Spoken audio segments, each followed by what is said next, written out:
Welcome back to Capitol Review. This week, Nevada held its Republican primary, and former President Donald Trump was not on the ballot, but another option was called none of these candidates. Now, joining Capitol Review is Cate Martel. She is a national political reporter with our media partners at The Hill. Cate, welcome back. Thanks for having me. So before we get into what happened in Nevada, can you talk about how the none of these candidates option got on the ticket? Yeah, it's very funny how this all happened.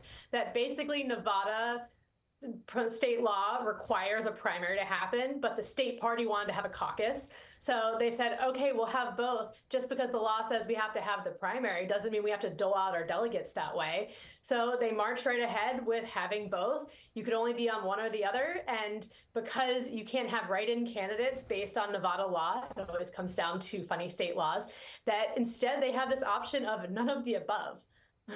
Wow, that is really interesting. And how was former President Donald Trump not on that ballot?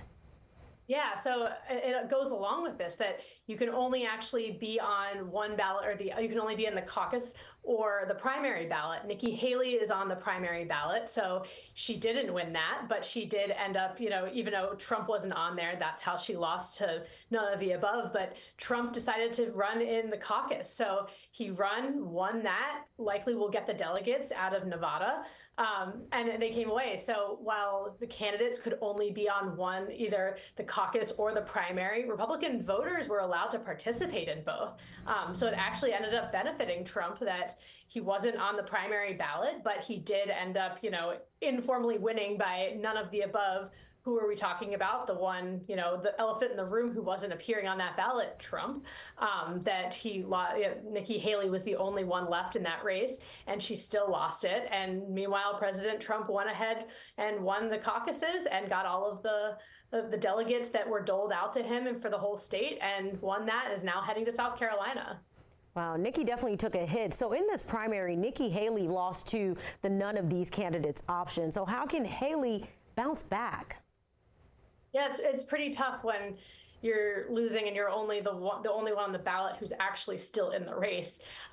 Her path is I think is going to stay in the race until South Carolina. These races are really expensive, so I think she's going to try to stay in as long as possible, help her future political career. The chances of her winning the nomination seem so low, barring some major shakeup. So I think her strategy is to stay in here as long as possible, just in case there was some type of major shakeup, that she could say, hey, I'm still here. I am the Trump alternative. Her campaign would argue that they have been waiting for so long for her to be the only candidate running against former President Trump. Now she has that ability and is hoping to, I think, rise in the polls, particularly because South Carolina is her home state. But at this point, it's not looking great for her based on polling in her home state. So I think her pathway would be some major shakeup. Outside of that, it's really hard to imagine how she would end up beating former President Trump for the GOP presidential nomination. And that's what I was going to ask you really quick, Cate. How do you think she's going to do in South Carolina? So far, polling doesn't look like she would win it. It's possible over the next few weeks that she's doing a lot more retail campaigning than Trump does. Trump's never been a retail politics style of candidate. And I think that she's hoping that she does these diner visits and these smaller town halls and intimate events where that I think she's hoping to rally more support. But, at this point, she's still pretty far back in the polls behind Trump. So it's still kind of hard to imagine, but it is still a bit of ways. So I think she's hoping that there's still some major shakeup that could help her, I think, in South Carolina. We'll have to wait and see. Cate Martel with The Hill.